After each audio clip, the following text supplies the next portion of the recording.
Mint is still $15 a month for premium wireless. And if you haven't made the switch yet, here are 15 reasons why you should. 1, it's $15 a month. 2, seriously, it's $15 a month. 3, no big contracts. 4, I use it. 5, my mom uses it. Are you playing me off? That's what's happening, right?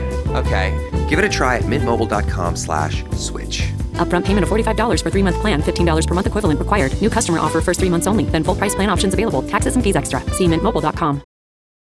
This episode is brought to you by Progressive Commercial Insurance. Business owners, meet Progressive Insurance. They make it easy to get discounts on commercial auto insurance and find coverages to grow with your business.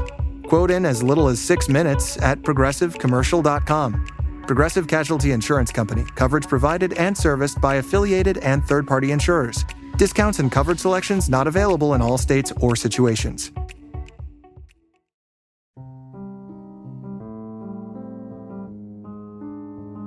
It is Rupert Murdoch and his son Lachlan pitched against his other 3 children, Prudence, Elizabeth and James. Rupert Murdoch took 3 of his children to court to ensure his media empire remains in the hands of eldest son Lachlan and a conservative force. Given the outsized influence that Rupert Murdoch's empire has and its role in being a sort of clarion of right-wing populism, this is about all of us. This isn't only one family's drama. The HBO show Succession ended over 2 years ago, but the real-world family saga that inspired it continued on. Rupert Murdoch, patriarch and media mogul of all media moguls, has always said that he wanted his conservative empire to stay in the family after he died. As he entered his 90s, the question of which child would lead it became more urgent. But as the HBO show dramatized, succession is no simple thing. The empire is held by family trust, and Rupert didn't get to dictate its fate. The siblings fought, battled each other in court, family secrets spilled out in legal documents. Staff writer McKay Coppins wrote The Atlantic's April cover story about the Murdochs, and he spoke extensively with one brother, James. By that point, the succession battle was between James and his older brother, Lachlan. Lachlan is more conservative, more self-consciously modeling himself on their father. James, meanwhile, is more politically moderate, but he also spent 2 decades in the family business. Who would take over and steer a news empire that includes Fox News, The Wall Street Journal, and a myriad of outlets across the world? Would it remain an important force in the right-wing media ecosystem? This week, we got our answer. The 2 sides came to a deal, and the chosen heir is Lachlan. The Murdoch news empire remains conservative. James and his 2 older sisters reportedly get $1.1 billion each, but no stake in the company's future. So that's the finale. But the implications go far beyond the Murdochs themselves. McKay Coppins spent a year reporting his story and knows all the twists and turns. And so when the news broke, we were eager to sit down with him.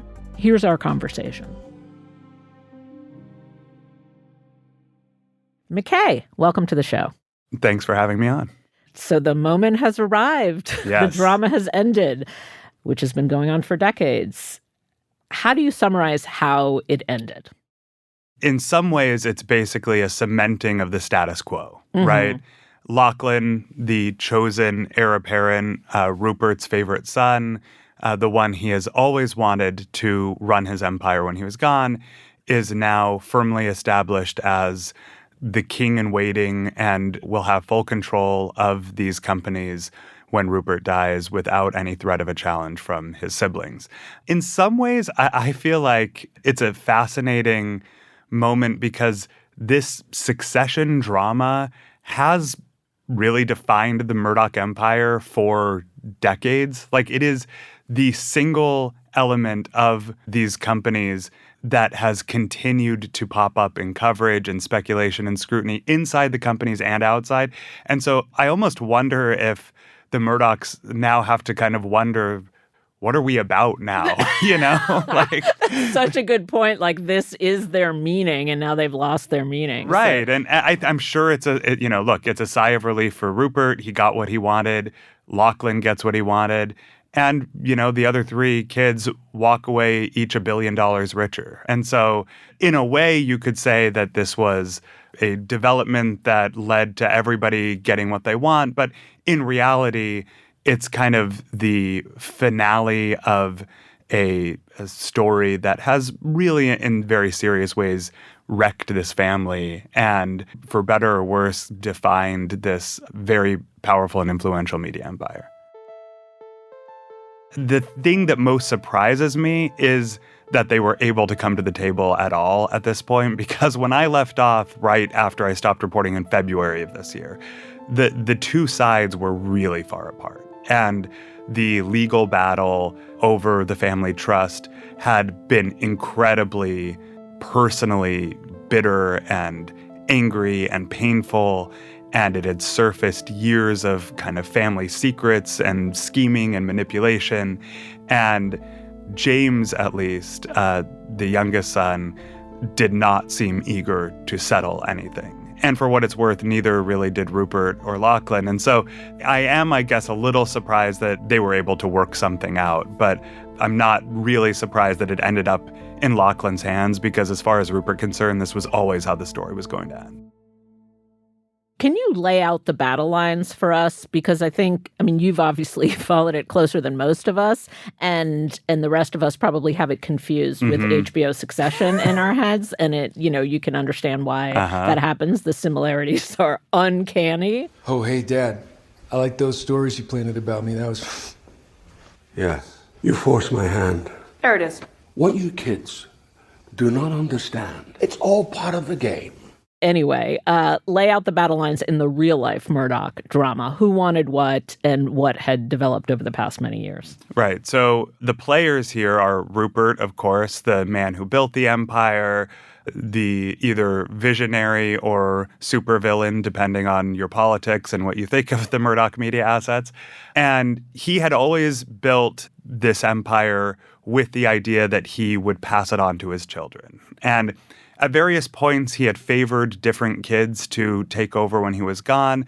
But really, it was always supposed to be Lachlan. Lachlan is his oldest son, the one who kind of most self-consciously emulates his father, also the one who appears to share his father's conservative politics. In fact, according to my reporting, Lachlan is actually more right-wing than Rupert and more aligned with kind of the Trump-era populist conservatism than Rupert ever was. Then there was James, the younger son, who at some points was kind of the backup, the spare, to use some royal terminology. He's the one that I spent a lot of time profiling for The Atlantic. And he was more moderate in his politics, a little more liberal, also more contrarian. And he spent 20 years working in the family business as an executive, but would often criticize the way it was managed internally. And then once he left his executive perch, increasingly he spoke out publicly. And then in my interviews with him was very, very public about his complaints and criticisms of the family empire. And sort of aligned with him were his two oldest sisters, Prudence and Liz. And so in this latest episode of the Succession battle, the latest episode of Succession, you had James and his sisters on one side, Rupert and Lachlan on the other. And what Rupert was trying to do was essentially to rewrite the family trust in such a way that would make it so that rather than dividing control of the empire equally between these four children, it would secure control completely with Lachlan and cut out the other three. And so that was what over the last year or more, there's been this very pitched legal battle taking place in a Reno, Nevada probate court over whether Rupert could do this. This was supposed to be an irrevocable trust. He wasn't supposed to be able to change it. Rupert and Lachlan developed this whole secret plan that they called Project Family Harmony, where they were trying to basically assert their will without cooperation from the other three. And they failed in court initially, but a judge had to sign off on the final decision by the probate commissioner. And in the interim, a lot of things happened, including the publication of our cover story, that seemed to introduce a degree of uncertainty in the kind of legal machinations here. And it seems like eventually that's what led everybody to come back to the table and see if they could make a deal without the courts. And they did. And when you say that's what led them to ultimately come to the table, what's that? The exposure of all the secrets, the bruising from the litigation? Like, what is it that finally pushed them to end the drama? Well, I think from James and his sister's perspective, they thought that they had won. And they had, by all accounts. The probate commissioner had ruled very decisively in their favor. And as far as they were concerned, it was over. A few things happened, though, after that commissioner's decision was released. A judge had to sign off on it. And the judge was supposed to just kind of rubber stamp whatever the probate commissioner decided. Rupert and Lachlan and their lawyers tried to argue that the decision was clearly erroneous, that the judge should reconsider it. And during this period, in February of earlier this year, The Atlantic published the profile of James that I had been working on for the past year, which appeared to give both the probate commissioner and the judge reason to believe that James had violated a court order to not talk publicly about certain court proceedings. So all of a sudden, there was this kind of element of uncertainty about whether the decision would actually become final. It's a little strange for me to talk about this because it's this meta level of the story where our reporting seems to have had some influence on things. That's what the New York Times reported this week, and I've subsequently confirmed it, that our story did seem to influence the parties' willingness to reconsider. The family, both parties, were faced with a choice. They could face the prospect of many more months or even years of litigation, or they could see if they could come back to the table and just come to an agreement that would satisfy everyone. And it seems that the agreement was a dollar figure. Okay, wow. I have two things. One is, as you're talking and you get kind of into the legal weeds and the small maneuvering, I'm literally parsing each of the things you say into an episode. I'm like, okay, well, that episode would look like this, and here's where they would film it and in which house. Like, every move is an episode. Second, McKay, wow, I had no idea how much your Atlantic story ended up being a part of the story. Was it something in the content of what you wrote? Like, I recall that James called his father a misogynist, and that got a lot of attention. Was it the fact that they accused James of violating confidentiality, and therefore that could open up more years of legal maneuverings that everyone was just too exhausted to deal with? Like, what was the influence? It was kind of both. Well, part of it was that he was extremely critical of his father, his brother, and the way they were running these companies. Again, I don't know exactly what the legal ramifications would have been there, but it did raise the question of whether he had the company's best interests at heart. James, of course, I should say, would argue that his criticism was coming from a place of wanting to turn around, salvage, reform these companies. But then the other part of it was that he basically was being accused of sharing information with a journalist, me, that was supposed to be under seal in this private court case. And I do want to just say one thing about this. I think that since the New York Times story broke, there's been some speculation in the world of Murdoch watchers that James started talking to me in an effort to mount this attack on his family. And I just think maybe a little context would be helpful here, because the reality is I approached him in January of last year totally on a lark. I had no idea any of this was happening. The legal battle was not public yet. And I just thought he might be an interesting profile. And it wasn't until I started talking to him that I found out about this. And even then, he was pretty careful about what he was willing to say at first. And I think that some people have the impression that James was secretly colluding with this journalist to, go after his family as part of the legal battle. And in reality, it was sort of serendipitous timing for me and unfortunate timing for him that I happened to approach him right as this kind of climactic moment in the Murdoch succession battle was taking place.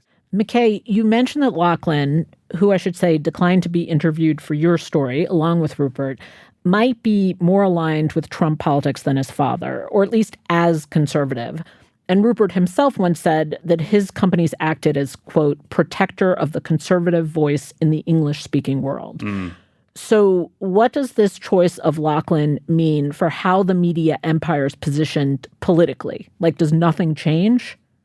Yeah, I mean, there had always been this hope among sort of liberals and centrists, and frankly, even some people inside these companies, that when Rupert finally stepped back or died, that James and his sisters would come in, kind of link arms because they all have more liberal politics, oust their more right-wing brother, and then defang Fox News and reform the Murdoch press, right? That they would make these outlets more responsible, slightly more moderate in their politics. And I talked to James about this. And, he was always a little wary of getting into too much detail, but he did say that he considered Fox News a blight on his family name, a threat to democracy. He said that their model is essentially lying to their viewers. So he was very clear-eyed about what he thinks the problems are at Fox News in particular, and some of the other Murdoch media assets as well. And I think that if things had gone a different way, we might have seen a real effort by James and his sisters to do this. But with this resolution, what it essentially means is that James and his sisters have nothing to do anymore with these businesses. And with control of these companies firmly in Lachlan's hands, I think we can expect at the very least for them to continue on the political path they've been on. And if anything, to maybe even become more aligned with sort of this new populist right-wing movement that has taken over conservative politics, at least in the English-speaking world. After the break, how the Murdoch media empire tore apart the Murdoch family.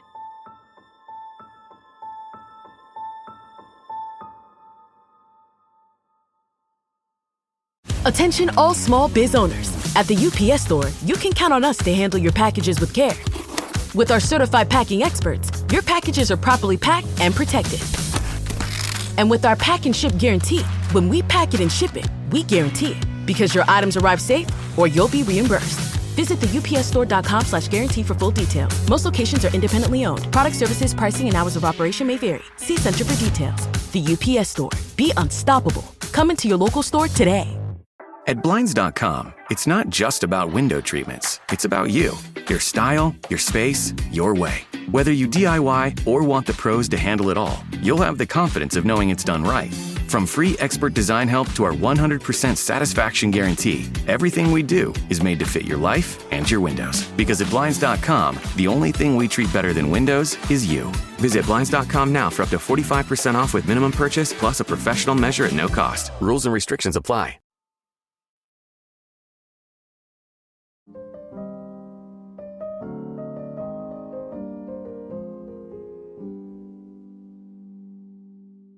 From the beginning, Rupert Murdoch insisted on running his media empire like a family business.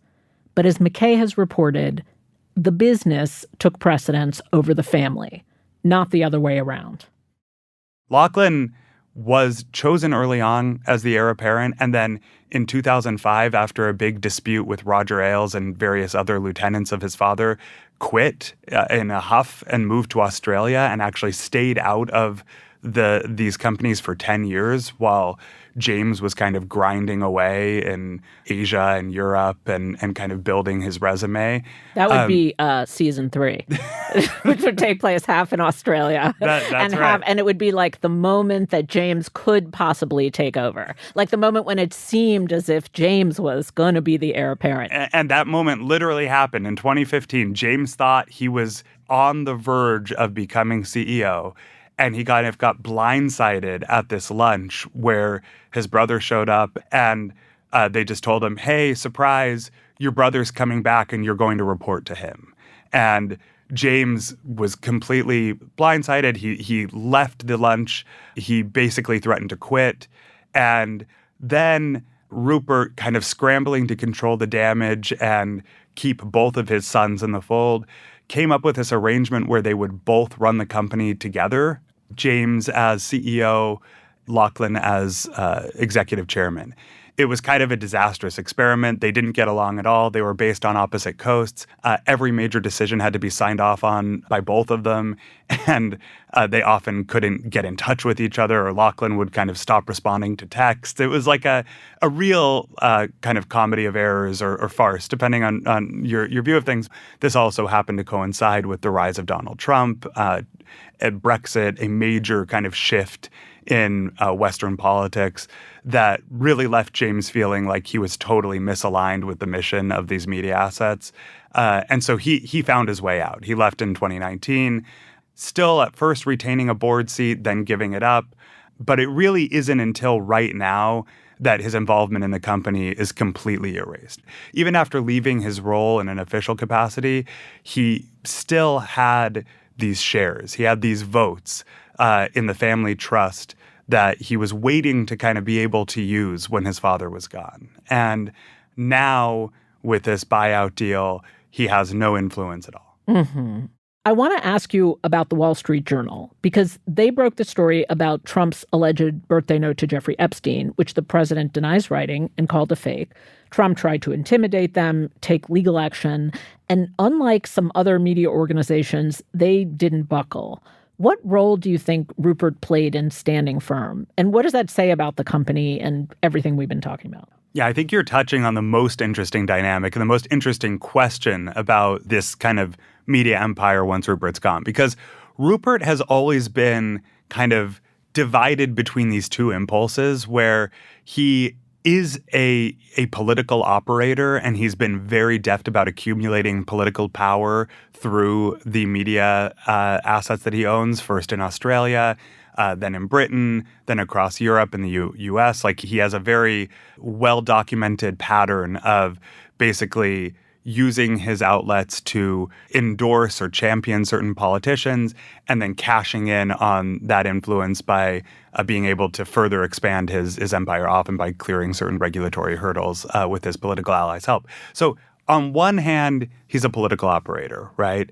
And, you know, after some early squeamishness, Fox News and even the Wall Street Journal, the New York Post certainly kind of got behind Trump early on, and Trump was sort of an ally.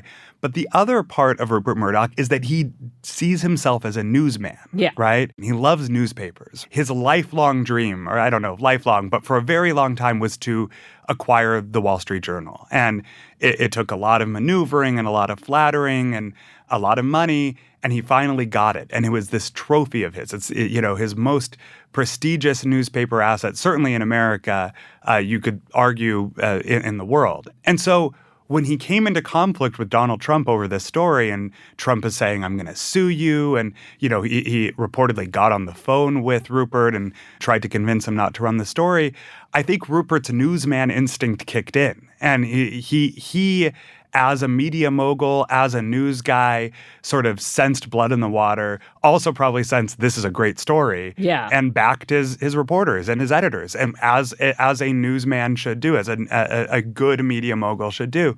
And so, you know, I don't think he certainly hasn't been perfect in this regard. He's constantly politically conflicted, and, you know, he's not like a 100% champion of the free press. But when push came to shove in this incident, he backed his newsroom, and he came into conflict with a president that he helped get elected. My question is, when Rupert dies, he's 94 years old, will Lachlan have the same stomach for that kind of fight? If he's in a similar situation 5-10 years from now, and a president that his audience loves and that his media outlets have helped champion is upset about a story and pounding down the door, calling Lachlan, telling him you need to retract this or not publish it, will Lachlan have that same newsman instinct that is coming into conflict with the political power player instinct, the profit-obsessed, you know, executive instinct? I don't know. That's a genuine open question. By all accounts, he does not seem to have the same kind of delighted love for journalists and being in a newsroom that Rupert seems to have. And so I don't know if Lachlan will be able to kind of play the role of the good media mogul the same way that his dad has. Yeah, I'm assuming, well, one, Rupert's father was a newsman, Yep. so he has that respect. It might not just be a question of stomach; it might also be a question of taste. Like it sounds like Lachlan doesn't necessarily respect that, didn't grow up in that, doesn't necessarily care about that. Well, one interesting piece of context here is that back in 2018, 2019, when Rupert started to talk to Bob Iger about selling their film division to Disney, James was basically in favor of it, in part because he believed that strategically it didn't make sense for Fox to try to compete in the streaming wars. They weren't big enough. Also because he sensed that they were in a very good seller's market for this stuff. Every big streamer was trying to accumulate more library, and so they were saying, oh, we can sell you all this IP. He ended up being right about that. They sold it at an insanely high price that now every analyst would say they got the best price they ever possibly could have gotten. But during all of that, Lachlan did not want to sell. He was actually based in LA. His office was on the Fox lot in Los Angeles. And he really was much more interested in kind of the glamorous Hollywood element of the media business than the, New York Post, Wall Street Journal, slumming it in the newsrooms element of the business, right? And so I do think Lachlan was really upset that they sold. Since then, you've seen him kind of try to make moves to edge their way back into the entertainment world. And I think that Lachlan, like you said, it might be a matter of stomach. It might be a matter of kind of what's in his DNA, but he doesn't seem to care about reporting and journalism and news the same way that his dad does. He's much more interested in, going to the Super Bowl when Fox is airing the Super Bowl or going to the Oscars or whatever. Like, that's kind of more his world. Okay, so the family now. First of all, have you talked to James since this happened? Not yet. He's being very quiet. Okay. What is your sense of what their relationship is like? So they all had to come back to the negotiating table, Moment of Harmony. That name is hilarious, Project Family Harmony. And then, is your sense that it's just their islands? It's chilly? Yes, that's definitely my sense. I mean, this is where I have to basically speculate on recent conversations I've had with the family, but not since this development. Last year, around Thanksgiving, the initial trial and this legal battle had ended. They were waiting for the probate commissioner's decision. And James and his sisters were feeling kind of sentimental. I think they were also hedging their bets a little. And they actually got together and sent a letter to their father, basically saying, look, this has been incredibly painful for all of us. We don't know what the decision is going to be. But before the damage is really done, what if we put down our weapons, called off the lawyers for a minute, and why don't we try to see if we can make a deal? Can we just try to come to terms as a regular family, right? Let's just get in a room and talk about it. And Rupert wrote back and just totally brushed them off. He said, if you want to talk to my lawyers. He said, actually, I feel more confident than ever that I'm right about what needs to happen to these companies. And I remember talking to both James and his wife, Catherine, and Liz about this. And basically saying, like, is there any coming back from this? Like, what does it look like to try to heal this family after this incredibly bitter, pitched legal fight that has become so personal? And none of them really had a good answer. None of them were like, oh, yeah, we can get past this. And so it is hard for me to imagine that they're all going to be hanging out on Christmas together. I think that they are more divided bitterly than ever before. And while they have come to this resolution, the initial reporting at least suggests that it wasn't all of them getting into a room. It was their various lawyers and representatives. And so to me, that suggests that they remain fairly estranged from each other, or at least some of them. Then this is my ultimate question, and it's also the ultimate question of the show, Succession. Why? Why did Rupert conduct himself this way? Was it the love of a conservative voice in media? Was it something he believed in for the world? Or was it just the love of watching his children sort of dangle like puppets and fight against each other and just the fun of the manipulation? This was the question that I had the entire time I was reporting the story and talking to James, because I would often finish a long conversation with James and Catherine, and they would be kind of recounting all of these painful episodes in the family.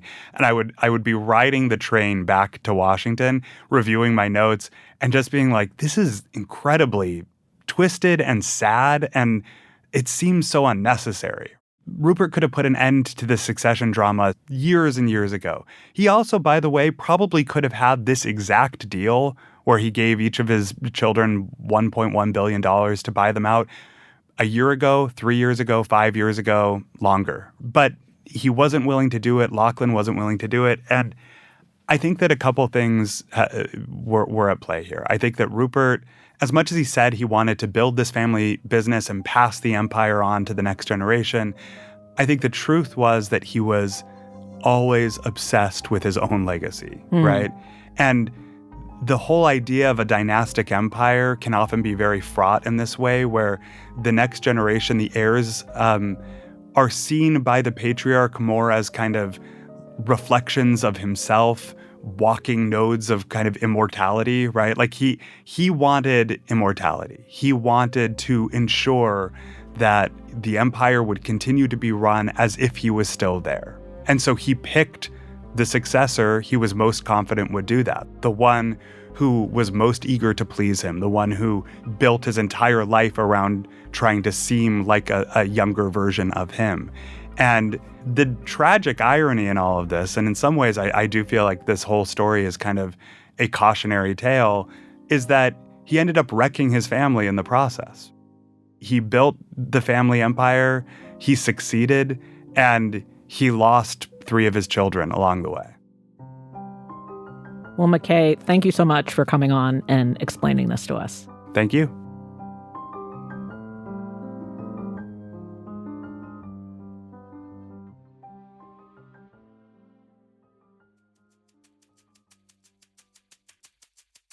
McKay's story is called Growing Up Murdoch.